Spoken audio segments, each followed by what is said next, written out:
सारे सब्सक्राइबर को मेरा नमस्कार और मेरे स्टूडेंट्स को मेरा ढेर सारा प्यार और आशीर्वाद। मैं doctor Swati Mishra, assistant professor department of sociology, Arya Mahila PG college. मैं आज अपने सेकंड वीडियो जो कि पंचायती राज सिस्टम का ही दूसरा पार्ट है उसके साथ उपस्थित हूँ, जिसमें मैं 73rd कॉन्स्टिट्यूशनल अमेंडमेंट के बारे में बातें करूँगी। तो फिर हम आगे चलते हैं अपने वीडियो की तरफ। So let's begin to our topic 73rd Constitutional Amendment। 26 जनवरी 1950 को हमारा देश का संविधान लागू हुआ। आप सभी लोगों को पता है। और उसके ठीक एक साल बाद से कॉन्स्टिट्यूशनल अमेंडमेंट शुरू हो गए होना, जिसमें कि फर्स्ट अमेंडमेंट 1951 में हुआ लैंड रिफॉर्म से रिलेटेड, फिर 7th अमेंडमेंट हुआ, 31st अमेंडमेंट हुआ, 36 अमेंडमेंट हुआ जिसमें कि सिक्किम को 22वां राज्य का दर्जा दिया गया, फिर 42nd amendment and 44th amendment. ये दोनों अमेंडमेंट बहुत ज़्यादा इम्पॉर्टेंट है। और उसके बाद से समय समय पे अमेंडमेंट्स होते रहे और अमेंडमेंट का एक लेक्चर मैं आपको अलग से एक वीडियो बनाऊंगी। और जैसा कि संविधान में अमेंडमेंट आर्टिकल 368 में शो है, तो ये याद रखिएगा कि आर्टिकल 368 में अमेंडमेंट की चर्चा की गई है और ये साउथ अफ्रीका के कॉन्स्टिट्यूशन से लिया गया है अमेंडमेंट। अब आते हैं हम अपने मेन टॉपिक पे 73rd कॉन्स्टिट्यूशन अमेंडमेंट पे। तो जब 1991 में इलेक्शन होने वाले थे तो कांग्रेस पार्टी ने अपने इलेक्शन मैनिफेस्टो में ये डिक्लेयर किया था, उस समय राजीव गांधी जी थे, उन्होंने ये डिक्लेयर किया था कि अगर हमारी सरकार आती है तो हम सबसे पहले जो पीपल हैं उनको पावर देंगे, उनको हम इनरिच करेंगे through constitution. Then after Rajiv Gandhi's death, it was brought by the Prime Minister Shri P.V. Narasimha Rao in September 1991, and he decided to draw up a fresh constitutional amendment bill for Panchayati Raj.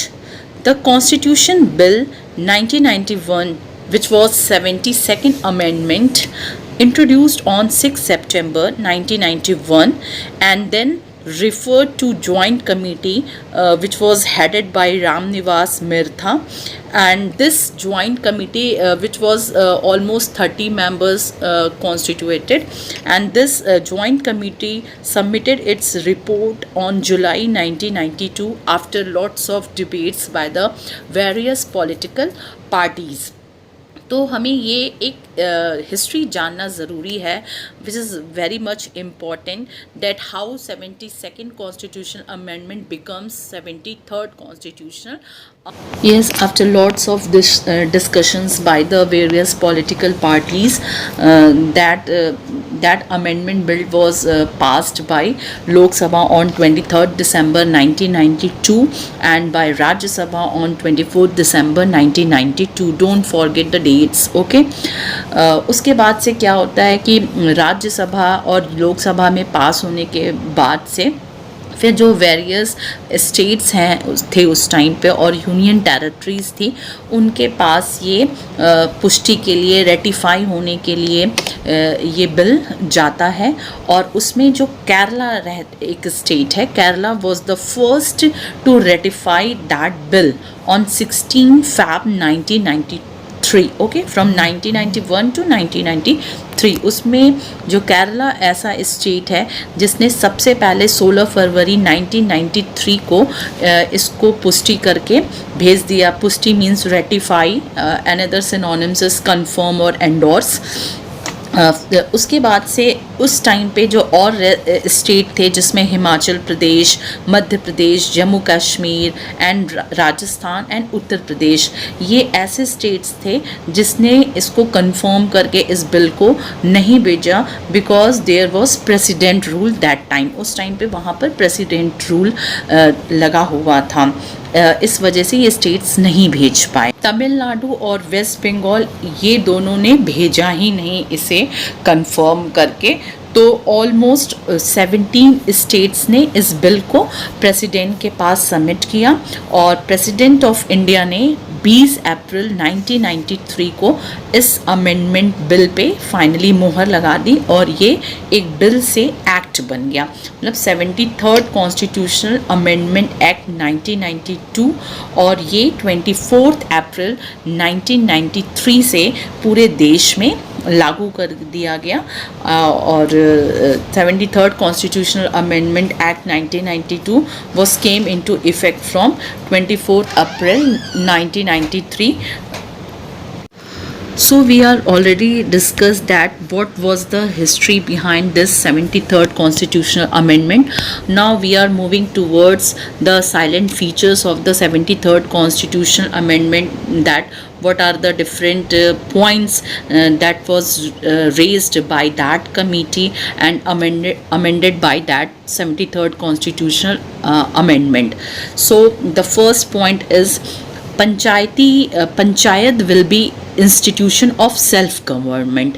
ये माना गया 73rd constitutional amendment में पहला point ये आया कि पंचायत स्वशासन की एक संस्था के रूप में कार्य करेगी। अभी तक इससे पहले जो भी पंचायती राज सिस्टम हमारे देश में काम कर रहा था उसे कॉन्स्टिट्यूशनल बॉडी का दर्जा नहीं दिया गया था।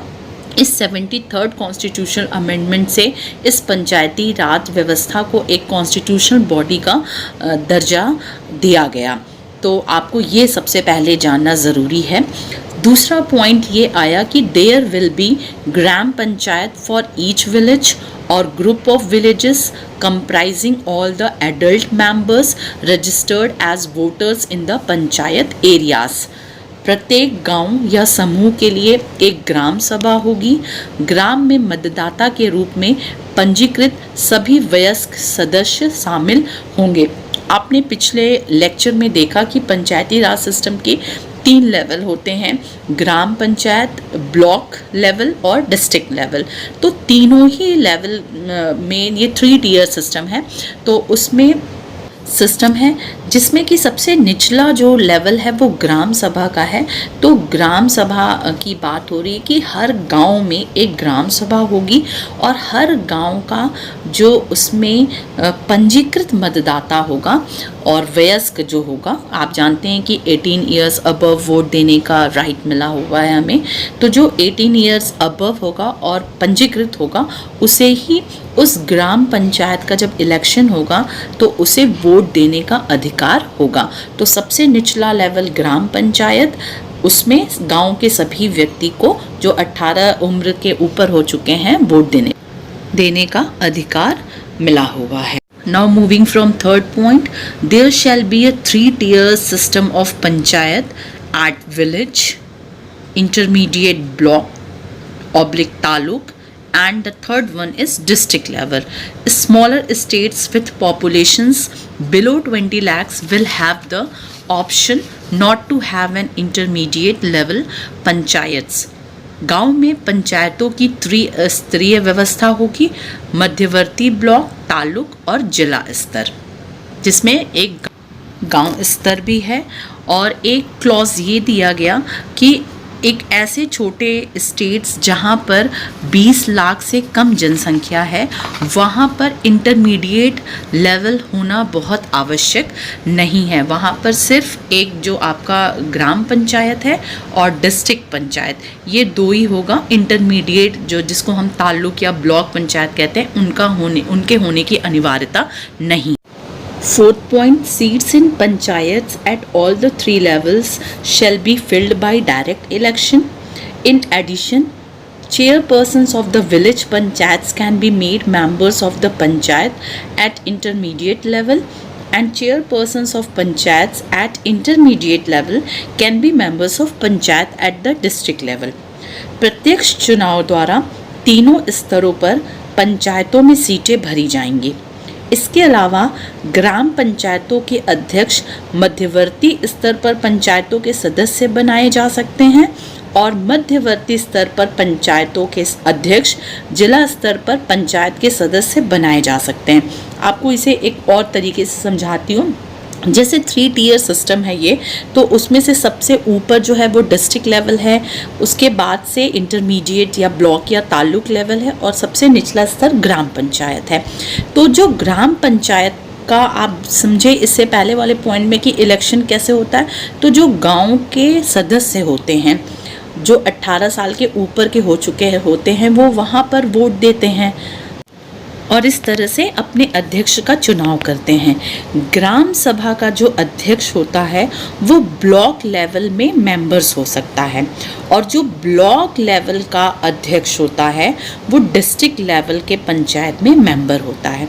ठीक है, ये पूरा क्लियर आपको समझ में आ गया।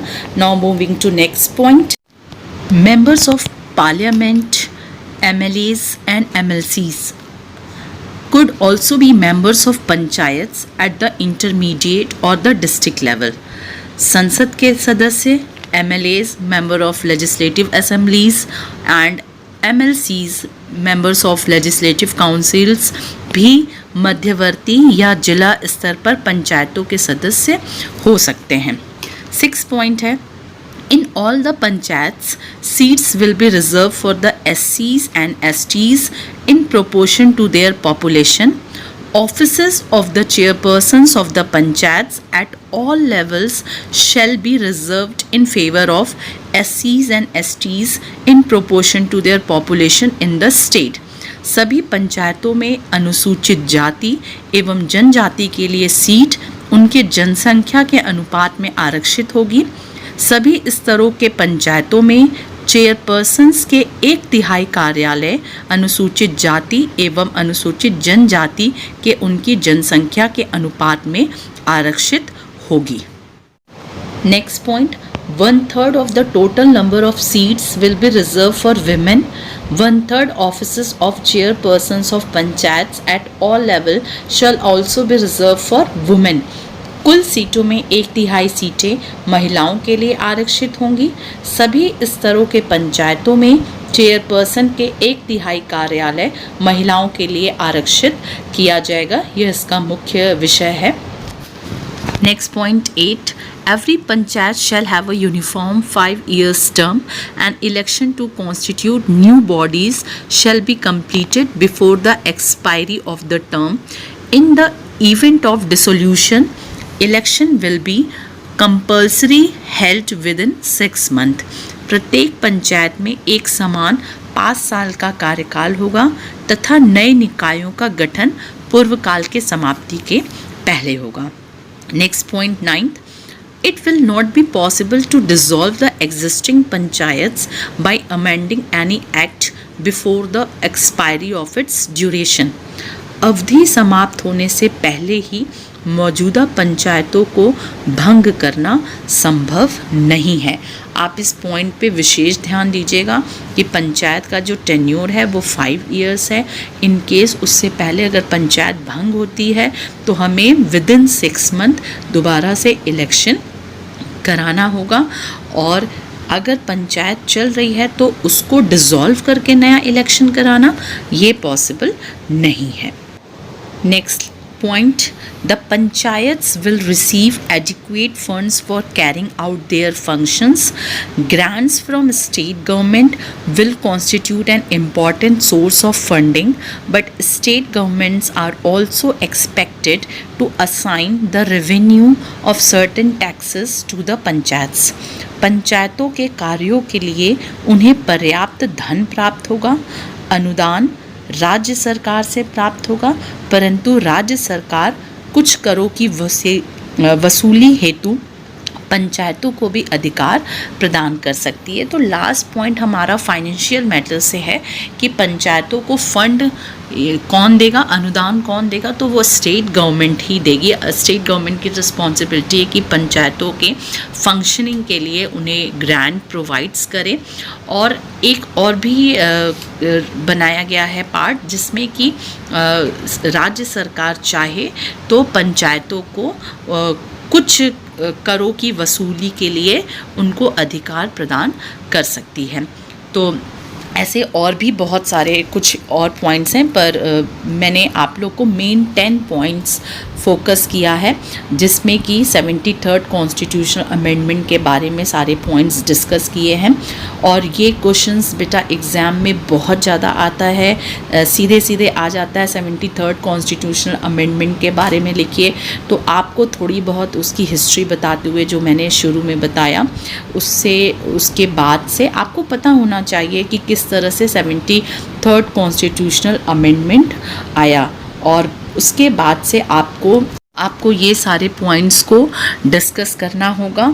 अगर आप इस तरह से अपने आंसर को लिखते हैं तो मे बी आपको बहुत अच्छे मार्क्स मिलेंगे। और कोई भी क्वेरी होगी 73rd कॉन्स्टिट्यूशनल अमेंडमेंट में, पर आपसे सभी से रिक्वेस्ट है कि उससे पहले जो पंचायती राज सिस्टम का पार्ट 1 मैंने अपलोड किया है उसको ज़रूर पढ़ें, सुने, और तब फिर आप ये 73rd कॉन्स्टिट्यूशनल अमेंडमेंट के बारे में पढ़ें, तो आपकी क्लैरिटी अच्छे से होगी। आप ज़रूर इस वीडियो पे कमेंट करिएगा, शेयर करिएगा, और अगर आपको मेरे वीडियोस अच्छे लगे तो उसको लाइक ज़रूर करिएगा। और इसके बाद से मैं और देखूंगी कि पंचायती राज के एक 3rd और पार्ट में बनाऊंगी, जिसमें उसके सोशल कॉन्सिक्वेंसेस को डिस्कस करना बहुत ज़रूरी है। मैंने पहले बताया कि सोशियोलॉजी स्टूडेंट्स होने के नाते हमें हर पॉइंट्स का सोशल कॉन्सिक्वेंसेस जानना बहुत ज़रूरी है। तब तक के लिए आप सभी को ढेर सारा प्यार। Bye bye, take care, stay safe, stay home.